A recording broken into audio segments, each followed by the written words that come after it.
할렐루야. 아멘.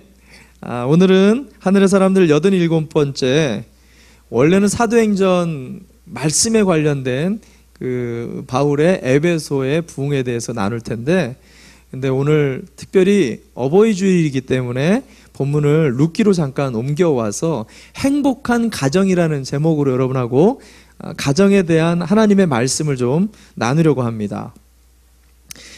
우스갯소리가 있는데요, 요즘 한국에 있는 아파트들의 이름이요, 과거에는 현대아파트, 삼성아파트, 대우아파트 이런 회사 이름으로 짓거나 아니면 그 지역명으로 마포아파트, 성산아파트, 잠실, 일산 이런 아파트들로 아마 여러분 그렇게 기억하실 겁니다. 근데 요즘 한국 가면요, 아파트 이름들이 다 달라졌어요. 쉐르빌 아파트, 푸르지오 서밋, 힐스테이트, 레미안. 이게 얼핏 들으면 아파트인지 무슨 뭔지 전혀 모르게 영어 이름에 어려운 무슨 이미지도 잘 모르는 그런 단어들로 다 아파트 이름이 바뀌었어요. 왜 이렇게 어렵게 이름이 바뀌었냐라고 물어보니까 하는 말이 그거예요. 시어머니들이 며느리 집에 못 찾아오게 하려고 이름들을 이렇게 어렵게 만들었다, 그런 우스갯소리가 있습니다. 가짜인지 진짜인지는 모르겠는데 확실한 거는요, 시어머니와 며느리의 관계가 썩 그렇게 좋지 않다는 것은 진짜인 것 같습니다. 가족이지만 가까이 하기엔 너무 먼 당신, 시어머니와 며느리, 그 고부간의 그런 어려움이죠. 근데 이런 고부간의 갈등을 넘어선 가족 사랑의 극치를 보여주고 있는 것이 바로 이 룻기서입니다. 시어머니와 이루어질 수 없는 뜨거운 사랑을 보여주는 게 며느리 룻의 이야기잖아요. 특별히 여러분과 함께 오늘 보는 이 3장의 내용은요, 시어머니와 며느리의 고부간의 갈등을 넘어선 가족 사랑의 아주 아름다운 원리들을 우리에게 좀 소개하고 있는데, 1절 말씀을 잠깐 보면은 이렇게 이야기합니다. 제가 읽어드립니다. 시어머니 나오미가 룻에게 말하였다. 얘야, 내가 행복하게 살 만한 안락한 가정을 내가 찾아보아야 하겠다. 이 3장은 제가 새벽에도 말씀을 나눴었지만 알레고리, 여러 상징적인 용어들이 많이 들어가 있습니다. 여기서 나오미는요, 성령 하나님을 상징하고 있어요. 룻은 교회와 이 시대의 성도를 이야기합니다. 보아스는 예수님이에요. 그래서 나오미가 끊임없이 룻을 누구에게로 인도하죠? 보아스, 예수님께로 인도를 하는 거예요. 근데 그렇게 인도하는데 뭐라고 얘기하냐면 행복한 가정, 안락한 가정이라고 표현을 했어요. 성령님은요, 오늘도 우리의 인생 속에 가정이 안락해져야 된다는 거예요. 저와 여러분의 인생 속에 우리의 가정이 가장 아름답고 평안하고 에덴 동산이 되기를 원하신다는 거죠. 오늘 본문을 통해서 나오미를 통해 하나님은 우리에게 안락하고 행복한 가정이 되는 3가지의 영적인 축복을 이야기하고 있는데, 여러분과 함께 짤막짤막하게 3가지를 좀 나눠보면 좋겠습니다. 첫 번째, 우리 인생의 행복한 가정은 나오미가 이렇게 말합니다. 이타적인 삶을 살 때 우리의 가정이 행복해질 수 있다라고 이야기합니다. 이타적이다라는 이 말은 남을 배려하고 남을 먼저 나보다 생각하는 이런 삶을 얘기하죠. 사실 이게 말이 쉽지 실제로는 그렇게 쉽지가 않습니다. 우리 자신들을 돌아보면 철저하게 자기중심적인 삶들을 살아가요. 그래서 내 몸이 건강해야 사실은 남들도 좀 생각을 할 수 있지 않아요? 우리 배우자, 우리 자녀, 내 친인척만 먼저 채워져야지, 내 주변 사람들이 먼저 채워져야지 남도 우리가 또 생각을 할 수 있게 되고요. 우리 교회가 먼저지 그 다음에 남의 교회를 우리가 또 돌아볼 수 있게 되는 게 우리라는 거예요. 그래서 우리는 끊임없이 자기중심적인 삶들을 살아가는 자기중심적 존재예요. 그러다 보니까 남에 대해서 이타적인 삶들을 사는 것이 쉽지 않다라는 것입니다. 오늘 본문에 등장하는 이 시어머니인 원래 이 나오미도요, 사실은 지금 자기 코가 석자인 여자입니다. 1장에 우리가 읽지는 않았지만 이 나오미는 이렇게 모압에 이민 가가지고 지금으로 말하면 미국 땅 같이 좀 더 나은 땅에 이민 가가지고 남편이 죽었죠. 두 아들마저 모두 다 죽어버렸죠. 가정이 완전히 풍지박산 돼가지고 베들레헴으로 돌아온 거예요. 그러니까 어떻게 보면 이 시대에 잃어버릴 수 있는 모든 걸 다 잃어버린 너무 비참한 인생을 살아가는 고통받는 우리네와 같은 한 여인의 삶이라는 거죠. 자기의 인생이 너무 힘들다 보니까요, 그녀가 자기를 따라온 며느리 룻이 보일까요? 안 보일까요? 전혀 안 보입니다.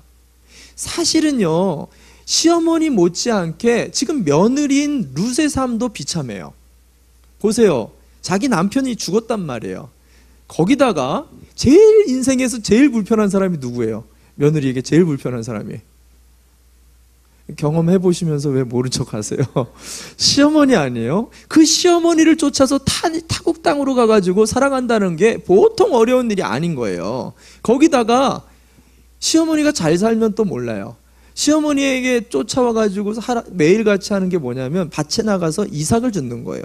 당시 이삭을 줍는다는 것은 지금으로 말하면 깡통 주스로 다니는 거예요. 노숙자의 삶을 사는 겁니다. 젊은 여자가 남자 잃고 매일같이 나가가지고 쓰레기를 주스러 다닌다고 생각해 보세요. 굉장히 비참한 삶을 사는 거예요. 근데 성경에 보면은요, 룻기의 2장 중반부까지 시어머니인 이 나오미가요, 룻을 전혀 배려하지 않습니다.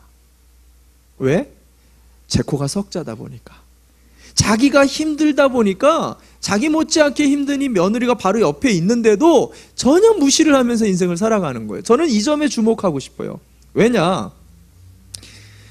여러분, 우리가요, 내가 힘들면 배우자의 힘듦이 전혀 보이지가 않아요. 내가 힘들면요, 자녀들이 뭐 때문에 고민하고 있는지 별로 관심이 안 갑니다. 내가 힘들면 다른 가정의 힘듦이 보이질 않아요. 내가 힘들면 다른 사람의 아픔이나 눈물을 잘 보지 않게 된다는 거예요. 여러분, 우리가 알게 모르게 우리 주변에 아픔, 슬픔, 말 못할 답답한 문제 가지고 씨름하면서 살아가는 사람들이 은근히 많다라는 거죠. 근데 우리가 우리 중심의 삶을 살아가다 보니까 그거를 거의 못 보면서 살아가고 있다는 것입니다. 그런 가정은 이런 말들이 오고 갑니다. 부부간엔 이렇게 얘기합니다. 내가 힘든데 도대체 당신은 하는 게 뭐야? 그거밖에 못해? 이런 말들을 해요. 그리고 또 이런 부모는 또 자녀들에게 그러죠. 야, 너는 부모가 이렇게 뼈 빠지게 일을 해가지고 이렇게 쓰고 하고 있는데 너는 이거밖에 못해! 이렇게 자녀들에게 또 얘기한다 그래요. 또 자녀들은 또 뭐라 그럴까요? 엄마 아빠가 내 인생에 해준 게 뭐가 있어? 하면서 이렇게 얘기한다는 거예요. 여러분, 이런 대화들을 우리가 찬찬히 살펴보면은요, 뭐예요? 다 자기중심적인 대화들이에요. 다 자기중심적인. 여러분, 우리가 자기중심적인 대화를 계속 하다 보면 불행한 삶을 살 수밖에 없게 됩니다. 우리의 삶들에 이타적인, 남을 배려하지 않으면 계속해서 악순환적인 삶들을 살아가게 되는 거예요. 오늘 본문의 1절을 보니까 그렇게 자기만 바라보던 이 나오미가요, 1절 본문에 한 번 더 읽어보도록 하겠습니다. 1절 본문 말씀을 한 번 더 보겠습니다. 그랬던 우리 시어머니가 바뀝니다. 제가 읽어드립니다. 시어머니 나오미가 룻에게 말하였다. 얘야, 내가 행복하게 살 만한 안락한 가정을 내가 찾아보아야 가겠다. 있을 수 없는 일이에요. 시어머니가 자기 딸도 아니라 며느리를 출가시키려고 하는 거예요. 이게 있을 수 있을까요? 며느리의 행복을 위해서 이렇게 투자할 만한 시어머니가 있겠어요? 어떻게 우리 시어머니가 이렇게 바뀔 수 있었을까요? 본문에 이 바로 전 단계의 말씀을 보면 됩니다. 룻기 2장 23절 말씀인데, 룻기 2장 23절 말씀 제가 읽어드리겠습니다. 그리하여 룻은 보리 거두기뿐만 아니라 밀 거두기가 끝날 때까지도 보아스 집안의 젊은 여자들을 바짝 따라다니면서 이삭을 주었다. 그러면서 룻은 시어머니를 모시고 살았다. 자, 이게 무슨 말이냐면, 그는 베들레헴에 온 날부터 보리 추수가 끝나고 또 밀 추수가 시작돼서 밀 추수가 끝날 때까지 매일같이 그 비참한 삶에 사람들에게 무시당하는 젊은 처자가 할 게 없어가지고 이삭주스로 나가는 그 비참한 삶들을 매일매일 견디면서 시어머니를 봉양했다라는 거예요. 그리고 시어머니가 굶지 않도록 밥만 먹인 게 아니라 성경에 보면은 원어를 표현하면 극진히 보살피고 섬기고 사랑과 진정으로 이 나오미에게 계속해서 섬겨줬다라는 표현이 나옵니다. 무슨 말이냐? 비참한 인생에 있는 이 시어머니, 결코 가까워질 수 없는 이 사람에게도 계속 사랑이 들어가니까, 섬김이 들어가니까, 그 충만함이 넘치고 흘러 넘치다 보니까 자기만 생각하는 사람이 이제 남을 생각하는 시선이 생기는 거예요. 도저히 남을 생각할 수 없는 사람도 사랑이 흘러 넘치니까 그때서야 할 수 없는 말을 하는 거예요. 야, 내가 지금까지 생각해 보니까 나만 힘든 줄 알았는데 룻이 너무나 힘든 생활을 살고 있었구나. 아, 내 며느리 좀 생각해 줘야 됐구나. 내가 참 못됐구나. 자기 자신을 돌아보게 됐다는 거예요. 언제? 사랑이 충만하게 들어가니까, 섬김이 충만하게 들어가니까 그제서야 남을 돌아보게 됐다는 거예요. 여러분, 우리가 자기중심적인 삶이 언제 깨지냐면요, 사랑을 경험할 때, 충만을 경험할 때 내 인생의 배가 부르면 그때서야 조금 남을 돌아보는 게 우리 인생이라는 것입니다. 톨스토이가 쓴 작품에 보면 사람이 무엇으로 살아가는가, 그 대답이 뭐죠? 사랑이다라 그랬어요. 사랑. 사람이 살아나갈 때 이 사랑이 참 중요한 것 같아요. 우리를 충만하게 채워주는 사랑이 뭐죠? 충만하게 채워주는 사랑이 뭐예요? 하나님으로부터 오는 사랑이에요. 다른 것으로는 채울 수가 없어요. 인간에 있어서 하나님으로부터의 충만한 사랑을 받으면은요, 막 이 사랑이 흘러 넘쳐서 봉사도 하고 싶고 나누고도 싶고 섬기기도 싶고 이런 마음들이 우리 안에 흘러 넘치게 되어 있잖아요. 근데 이 사랑을 여러분 어떻게 전할 수가 있느냐? 저와 여러분의 손과 발을 통해서 남에게 흘려보내야 된다라는 거예요. 많은 사람들이 하나님으로부터 받은 사랑에 대해서 잘 나누지를 못해요. 어떻게 하는 줄도 모르고, 여러분의 주변에 흘러넘치는 그 사랑을 이타적인 삶, 타인에게 섬기고 타인을 먼저 배려하고 타인에게 나누어주는 그런 이타적인 삶을 통해 또 다른 주님의 사랑을 만들어내갈 수가 있다라는 거예요. 그래서 어느 목사님이 설교 중에 사람들을 배부르게 해줄 수 있는 방법을 이야기해 줬어요. 제가 들어보면서 그럴듯하다 그래요. 이 남자들은요, 남자들의 마음을 부요하고 풍족하게 배부르게 해주려면 어떻게 하는지 아세요? 그렇죠, 잘 먹이면 돼요. 남자들은요 단순합니다. 맛있는 거, 평상시 안 하더는 맛있는 거 한번 탁 먹이면은요 천하를 다 여자에게 갖다 줄 사람들이 남자들이에요. 참 지혜롭지 못한 여자가 배고플 때 심각한 얘기 꺼내는 거, 아주 이거는 부부싸움의 지름길입니다. 남자는 일단 먹이고 그 다음에 어려운 얘기하면 100% 다 통과가 됩니다. 예, 남자들은 먹여야 돼. 여자들은 어떻게 하면 될까요? 여자들은 일단 작은 거라도 자꾸 선물을 사주라는 거예요. 아주 작은 거라도 상관없다. 계속해서 정성껏 선물들을 계속해서 주다 보면 저녁 반찬이 달라진다. 그러다는 거예요. 부모님들에게는 어떻게 마음을 확 열 수 있게 할 수 있을까요? 뭐가 필요할까요? 부모님들한테는 뭐니 해도 용돈을 좀 많이 드리면 부모님들의 마음이 하늘 같아진다 그래요. 물론 이제 전화도 좀 자주 해드리면 좋겠고요. 자녀들은 어떨 때 마음이 넓어질까요? 자녀들은 물론 자녀들도 돈이면 아주 다 열리죠. 근데 돈보다도 진심 어린 격려 한마디, 사랑 어린 마음의 중심에 그 아이들을 만져줄 수 있는 그 말 한마디, 이것들을 계속 줄 때 아이들의 마음이 부유해진다는 거예요. 제가 이것을 들으면서 야, 정말 그럴듯하다 그런 생각이 좀 들었어요. 단순하지만은 우리가 이런 이타적인 삶을 통해서 저와 여러분의 삶들을 한번 좀 되돌아봤으면 좋겠어요. 우리 가정은 좀 어떠한가? 배가 부른가? 아니면 막 진짜 굶주린 하이에나들처럼 모여가지고 자꾸 이렇게 살벌한 얘기들만 하고 있지는 않는가.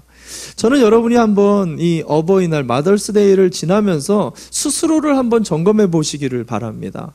나도 모르게 자꾸만 짜증이 나고 사람들에 대해서 비판적이고 영적으로 내가 나눠줘야 될 이치에 있는데 자꾸만 더 가지려고 하고 더 받으려고 하고 이런 마음이 나도 모르게 읊조리게 생기는 사람들 있다라면요, 여러분 다른 거에 문제가 있는 게 아니에요. 지금 내가 배가 고프다는 거예요. 지금 여러분의 마음에 하나님의 은혜의 장맛비가 필요한 거예요. 말씀과 기도를 붙잡으셔야 돼요.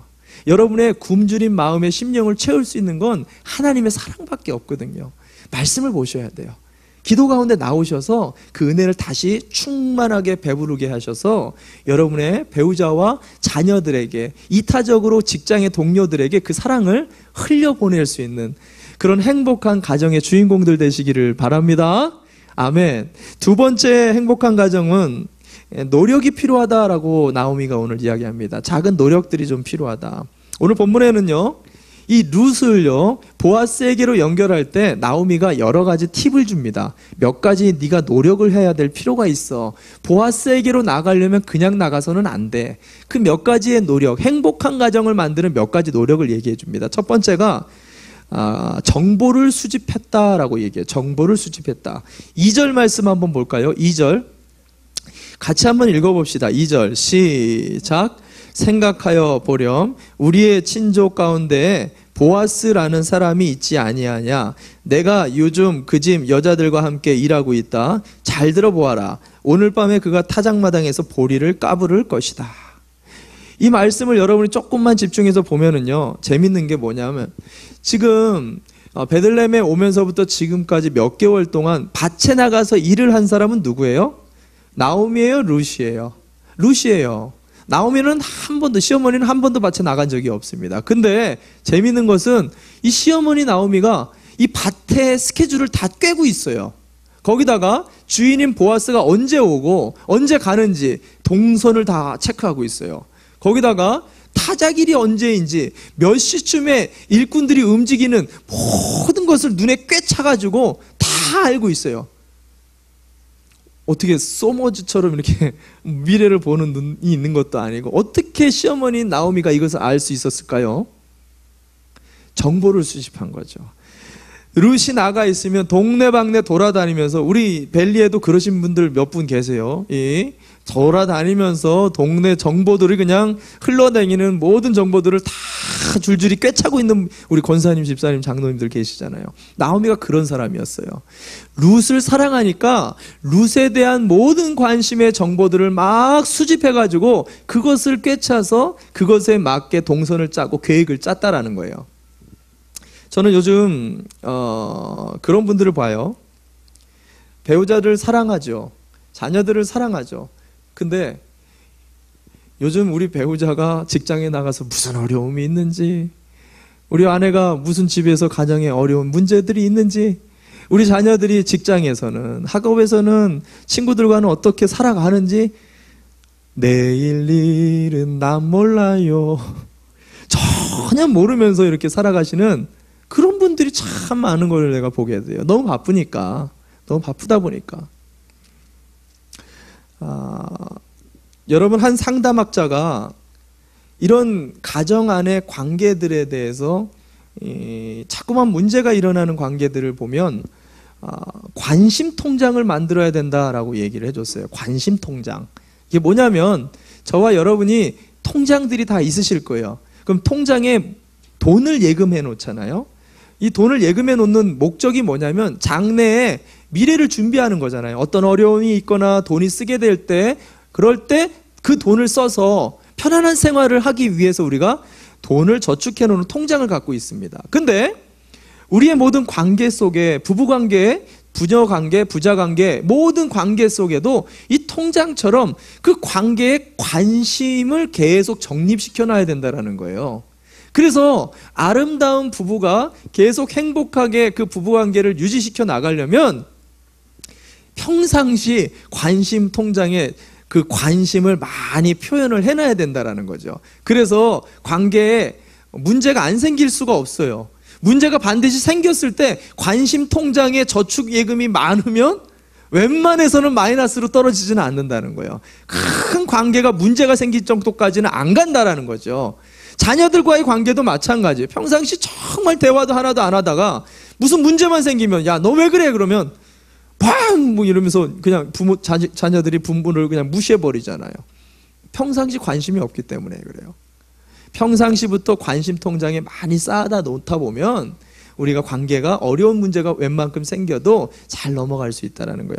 또 하나 오늘 나오미가 두 번째 또 얘기하는 게 단장해야 된다라고 얘기해요. 단장을 할 필요가 있다라고. 이 단장이라는 것은 여자들의 화장을 얘기하는 거죠. 메이크업을 이야기합니다.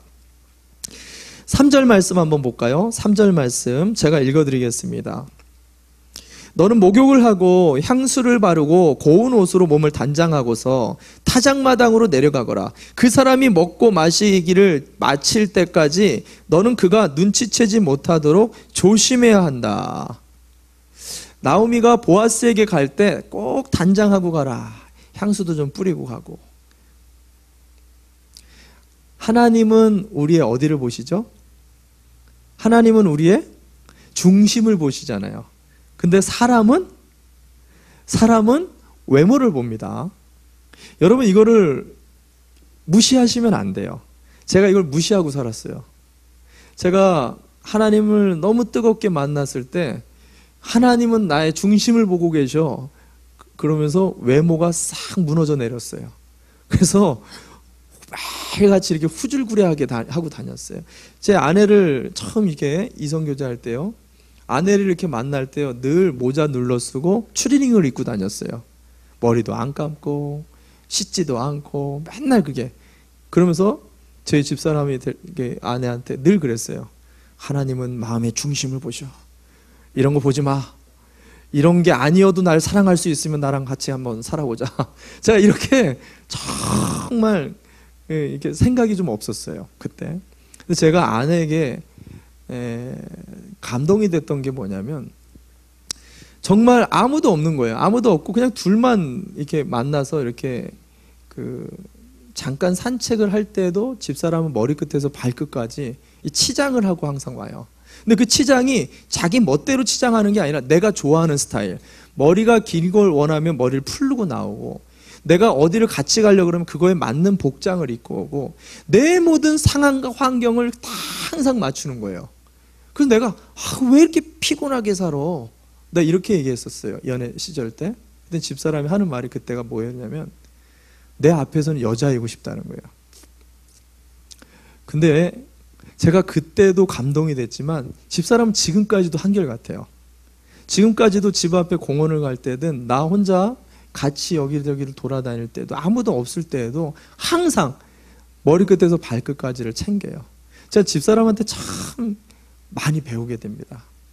여러분, 우리가 하나님은 우리를 중심을 보십니다. 그러나 사람은 외모가 중요해요. 그래서 여러분의 외형만 치장하라는 얘기가 아니라 여러분이 만나야 될 사람, 상대하는 배우자, 자녀들과 오늘 한 번 더 나눌 그 대화를 머릿속에 생각해보고 그 대화에 맞는 대화를 준비해 나가 보시면 좋겠어요. 자녀들이 오늘 만나서 얘기하려고 그러면 그 자녀들의 아픔과 눈물을 먼저 생각해보고 무슨 얘기로 해줄까 먼저 단장을 해봤으면 좋겠어요. 여러분이 만나야 될 사람이 필요로 하는 외형과 복장, 편한 걸 원하면 편하게 입고 나가주고 좀 더 격식 있기를 원하면 격식 있게 맞춰주는 단장이 필요하다라는 거예요. 그것이 우리의 관계 속에 행복함을 만들어 줄 수 있다라는 얘기를 하는 것입니다. 마지막으로 또 한 가지, 세 번째는 수치를 참는 노력을 해야 된다라고 나오미가 룻에게 얘기해줘요. 수치를 참는 노력. 자, 이게 뭐냐면 룻기 3장 4절 말씀 한번 볼까요? 4절 말씀 이어져 봅니다. 제가 읽어드릴게요. 그가 잠자리에 들 때 너는 그가 눕는 자리를 잘 보아두었다가 다가가서 그의 발치를 들고 누워라. 그러면 너의 할 일을 그가 알려줄 것이다. 자, 이게 무슨 말이냐면 이제 간밤에 아무도 보지 않을 때 보아스, 그 남정네의 그 이불 밑에 발치 쪽으로 들어가가지고 이렇게 머릿속에 상상하지 마세요. 뭔가 좀 음란한 것들을 생각할 수 있는데 그런 표현은 아니에요. 그런 표현은 아니라 사실은 이게 원어 표현을 보면 그녀가 모압 사람이었기 때문에 이 말씀에 순종을 할 수 있었습니다. 유대인들은요, 발 근처를 가지 않아요. 이건 유대인들만 아는 표현이에요. 발에 들어간다라는 건 내가 당신의 종이 되겠습니다라는 상징적 표현이거든요. 하인들만 발 쪽을 손을 닦아드리고 발을 닦아드리는 일을 합니다. 그래서 내가 보아스 당신에게 완전 시종과 같은 존재입니다라는 것을 보여주기 위해 발치로 들어가라는 의미예요.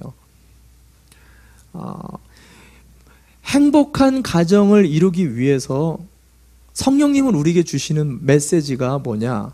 수치를 감내할 수 있어야 된다는 거예요. 이런 분들 있죠. 지금 시대가 어떤 시대인데 아직도 아휴 남자가 어떻게 부엌에 들어가? 부엌에 들어가면 어떻게? 제가 아는 권사님이 그러셔요. 그래서 예마 모임 때만 되면 목사님은 부엌에 들어오지 마세요. 막 이렇게 얘기를 해주시는 분들이 계세요. 큰일 납니다. 요즘에 그러면 남자들이 나중에 큰일 납니다. 아유 남자가 어떻게 손에 물을 묻혀? 물 안 묻히다가 인생 끝날 수도 있어요. 빨리 물을 묻히시기 바랍니다. 자매들은 어떻게 해요? 자매들은 어떻게 이런 걸 여자가 들어? 어떻게 이런 걸 여자가 해? 하면서 막 그 입에 달고 다니시는 분들이 있어요. 그러면 꼭 문제가 일어날 수 있어요. 여러분, 교회도 마찬가지예요. 목사가 어떻게 이런 일을, 목사가 어떻게, 장로가 어떻게, 권사가 어떻게, 집사가 돼가지고 어떻게 이런 대우를 내가 받아? 이런 문제가 생기기 시작할 때 그 가정과 교회는 불행해질 수가 있어요. 여러분, 끊임없이 스스로를 점검해 보시기를 바랍니다. 끊임없이 우리가 수치를 감내하고 그 수치를 넘어서는 사람들이 되어질 때 가정은 행복해지는 거예요. 성령님은 꼭 그럴 때 내가 수치스럽고 모욕스러운 그 순간에 여러분 성령의 음성에 귀를 기울이시기 바랍니다. 그래서 오늘 이 성령님이 우리에게 주시는 세 가지, 단장을 하고 관심 통장을 만들고 이 수치를 통해서 행복한 가정을 좀 만들으셨으면 좋겠어요. 마지막으로 세 번째 한 가지가 더 짧게 있는데 간단하게 말씀드리겠습니다. 세 번째는 행복한 가정은 순종을 통해서 이루어진다라는 것입니다. 이게 결론이기 때문에 제가 생략할 수가 없네요. 순종은 행복한 가정의 가장 중요한 핵심이고 결론입니다. 보세요. 지금까지 제가 여러분들에게 말씀드렸던 것들을 정리해보면 우리가 이타적인 남을 배려하는 삶을 살아야 된다. 그리고 관심 통장으로 관계들을 깨지 않게 또 단장을 하고 수치스러운 삶들을 지켜나가야 된다라고 이야기를 했죠. 근데 이 모든 말씀을 들으면서도요, 순종을 하지 않으면 어떻게 된다고요? 아무 의미가 없는 거예요. 지금까지 말씀 들은 의미가 전혀 없는 거죠. 이 시간은 그냥 공의 시간인 거예요. 순종은요, 말씀의 마지막 묘미이고 결론이고 우리 삶의 행복으로 이끄는 아주 영적인 중요한 원리가 된다라는 것입니다. 마지막 오늘 5절 말씀을 함께 읽도록 하겠습니다. 마지막 5절 말씀, 루시여, 이 행복한 가정을 이룰 수 있었던 가장 핵심의 멘트가 5절 말씀입니다. 같이 함께 읽겠습니다. 시작. 루시 시어머니에게 대답하였다. 어머니께서 일러주신 대로 다 하겠습니다. 아멘. 할렐루야. 아멘. 여러분, 루시 결정적으로 이러한 축복을 받았던 핵심에는요, 그녀는 모압 여인이었어요. 그냥 모압에서 끝날 수도 있었어요. 그녀 말고 오르가라는 또 다른 며느리가 하나 더 있었잖아요. 그녀는 따라오지 않았거든요. 똑같은 아주 효부였어요. 근데 그녀는 따라오지 않고 순종해서 룻만 따라와서 시어머니의 하나님이 룻의 하나님이 돼버린 거예요. 순종이 있었기 때문에. 시어머니가 이야기하는 보아스가 지아비가 되었어요. 시어머니의 말에 순종했기 때문에. 여러분, 끊임없이 순종이 룻의 인생을 행복하게 만들어가고 있는 것을 우리가 주목해 볼 필요가 있다는 것입니다. 많은 사람들이요, 신앙생활을 하면서도 가정이 불행한 이유를 못 찾아요. 왜 우리 가정은 맨날 이 모양일까? 왜 우리 관계는 이럴까? 전혀 이해를 못합니다. 왜 그러냐? 잘 들으세요. 하나님의 말씀은요, 하나님과의 관계에서만 순종을 요구하는 게 아니에요. 에베소서 5장과 6장을 살펴보면은요, 부부 관계 속에서 순종이 필요하다라는 것을 말씀하고 있어요. 자식과의 관계 속에서도 내가 순종해야 될 게 있다라고 가르치고 있어요. 부모와의 관계 속에서도 분명히 내가 순종해야 되고요. 직장 상사와의 관계 속에서도 순종할 뿐만 아니라 고위 관리직의 사람들에게도 순종해야 된다라고 얘기해요. 무슨 말이냐면 인간의 모든 관계 속에 순종을 통해서 내가 복을 받을 수 있는 비결을 얘기하는데 이 원리가 그렇습니다. 하나님의 말씀에 순종하면 우리의 인생이 복을 받게 되어진다라는 영적 원리를 갖고 있어요. 하나님의 말씀에 순종하면 가정이 회복될 수밖에 없는 거예요. 하나님의 말씀에 순종한다라면 여러분의 직장 생활과 모든 인간관계가 회복이 되어질 수밖에 없는 구조를 갖고 있어요. 근데 신앙생활 하면서 가족이, 직장 생활이, 인간관계가 문제가 있다? 여러분 그건 하나님 말씀에 순종하지 않고 있다는 거예요. 정확히 따져볼 문제예요. 한국의 한 대형교회 어느 집사님의 간증을 제가 들었어요. 남자 집사님이셨는데 여자는 믿지를 않는 불신자였습니다. 남자가 이제 여자분에게 매일 기도하는데 안 되니까 막 매일같이 이 영적 관계가 안 좋아요. 그래서 얘기를 해도 안 통하고 이러니까 남자가 너무 실망해갖고 맨날 짜증나고 막 화나고 막 이혼까지 생각을 했었어요. 그래서 남자 집사님이 하루는 이게 말씀을 듣는데 그 말씀이 마음에 팍 박힌 거예요. 아내에게 순종해라. 아내에게 순종해라. 그 말이 정말 듣기가 싫었는데 그 말씀을 그냥 한번 딱 미친 척하고 한번 듣어보자. 순종해서 딱 그 말씀을 붙잡고 집에 가가지고 아내한테 딱 선포했어요. 내가 하나님께 말씀 받았다고. 아내에게 순종하는데 평생은 내가 그렇게 못하겠고 일주일만 당신한테 내가 순종할게. 일주일만 내가 지킬게. 딱 이렇게 얘기했어요. 근데 그 일주일 안에 인생에서 가장 건디기 힘든 부탁들이 계속 쳐들어온 거예요. 이 남편에게. 갑자기 아내가 친구들하고 놀러 가고 싶으니까 찾지 말라고 2박 3일 어딜 놀러 가는 거예요. 갑자기 아내가 처가댁에 문제가 생겼으니까 몇백만 원만 장모님한테 보내라고. 막 뚜껑이 열리려고 막 이 남자가 막 올라오는데 결정적으로 이 목까지 올라오는 뚜껑을 열게 만들었던 말이 뭐였냐? 아내가 정말 그렇게 뭐 문제가 있는 차가 아닌데 자기 차를 새 차로 바꿔달라고. 거기서 이 남자가 흥분을 확 해가지고 뚜껑이 그냥 확 열리려고 했는데 순간 성령님이 꾹 눌러주셨대요. 그래가지고 꾹 참고 그래 바꿔라 이렇게 얘기를 했는데 남편의 속셈이 뭐였냐면 일주일만 지나봐라. 이판사판 너 죽고 나 죽자 이런 마음이 가득해 있었다는 거예요. 딱 일주일이 지나고 월요일 아침에 아내한테 카톡이 온 거예요. 여보 너무너무 고마워요. 너무너무 사랑해. 그리고 당신이 바뀔 수 없는 당신이 이렇게 바뀐 모습을 보면서 나도 당신을 바꾼 그 하나님 믿고 싶어. 이번 주부터 교회 나갈게. 딱 그 카톡이 온 거예요. 나중에 알고 보니까 아내가 일부러 남자가 듣기 싫은 거, 남자의 화를 돋구는 것들을 이 주간에 계속해서 쏟아부은 거예요. 진심이 아니라 그냥 그 남자를 테스트하기 위해서. 근데 그걸 다 일일이 보면서 도저히 그럴 수 없는 남자가 말씀에 순종하는 그 장면을 보면서 큰 감동을 받았다는 거예요. 여러분, 말씀에 대한 순종이요, 결국 하나님과의 관계만이 아니라 가정의 관계를 회복하고 우리의 인생을 회복하는 키워드가 된다는 거예요. 여러분 그것을 믿으시길 바랍니다. 에베소서 5장 24절과 25절 말씀에 보면은요, 가정의 달만 되면 이 말씀 가지고 많이들 부부싸움을 하는데요. 제가 좀 읽어드릴게요. 교회가 그리스도께 순종하듯이 아내도 모든 일에 남편에게 순종해야 합니다. 이 말 들으면 아내들이 정말 짜증나요. 이 인간한테, 세상에 이런 놈한테 내가 순종해야 돼? 막 이러면서 아내들이 굉장히 막 짜증이 내죠. 더더군다나 더 화가 나는 것은 그 다음 구절이죠. 25절. 남편 된 이 여러분, 아내를 사랑하기를 그리스도께서 교회를 사랑하셔서 교회를 위하여 자신을 내주심같이 하십시오. 남자들은 이 구절을 보면서 의기양양해지는 거예요. 봐라, 남자가 주님 같은 분이다. 여자들에게 더 기가 세져가지고 순종해라. 여자들에게 이렇게 말을 하죠. 물론 틀린 말은 아니에요.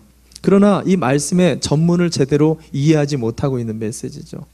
제가 형제들하고의 성경 공부 모임 때도 이야기했지만 잘 들으세요. 바울이 오늘 이 에베소서 24절 말씀 한번 다시 띄워줄래요? 우리 민기 다시 한 번만 좀 24절 말씀 띄워주면, 교회가 그리스도께 순종하듯이, 교회가 주님께 순종하듯이 아내는 주님께 순종해야 됩니다라고 얘기했어요. 자, 이 말은 무슨 말이냐면 이렇게 생각해 볼 수 있어요. 교회는요, 주님의 마음을 아프게 할 수 있을까요, 없을까요? 교회는 주님의 마음을 아프게 할 수 있어요.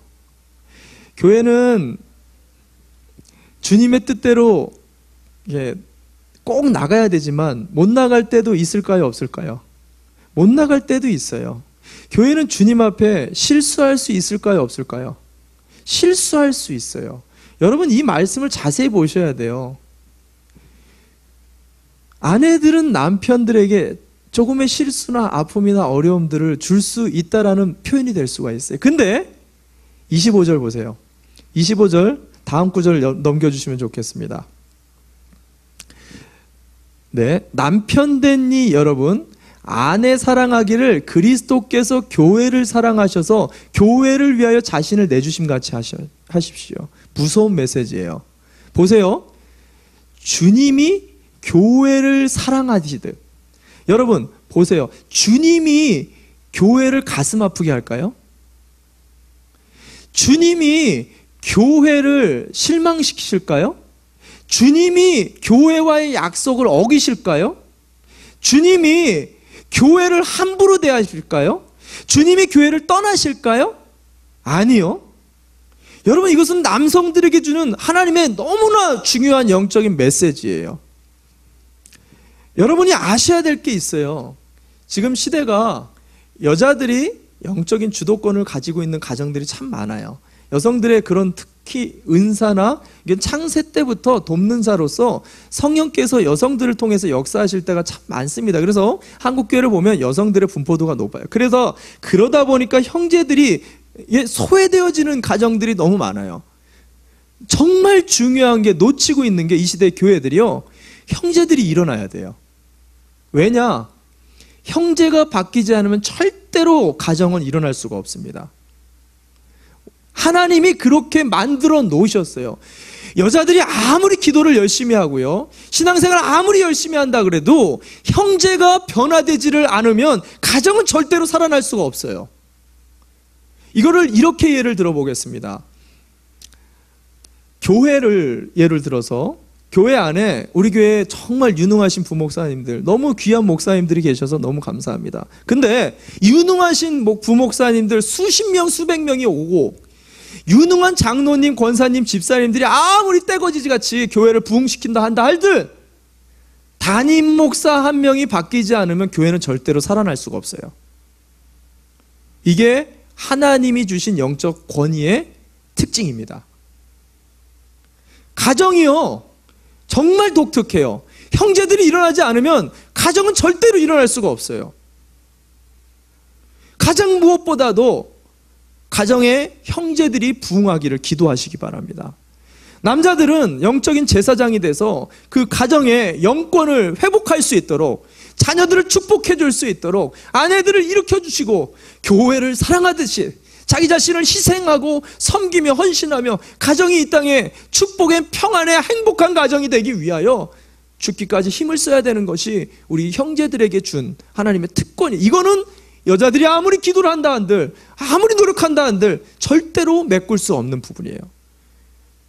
저는 이 5월 한 달 동안 그 어떤 것보다도 그냥 가정의 달이구나, 잘 지내야겠다, 이 정도 수준이 아니라 정말로 우리 형제들이 다시 한번 가정을 향해요 뜨겁게 기도와 말씀으로 하나님 앞에 겸비하여 영적 권위를 세우고 질서를 세워서 가정을 회복하는 우리 예수인 공동체. 그래서 이 벨리 땅 가운데 정말 하나님의 말씀이 우리 가정을 향하고 있구나, 정말 하나님의 말씀이 우리의 인간관계들을 회복하기를 원하시는구나. 이 말씀의 본을 보여주는 우리 예수인 모든 가정들 되시기를 주님의 이름으로 축원합니다. 축원합니다. 아멘. 우리 함께 일어납시다.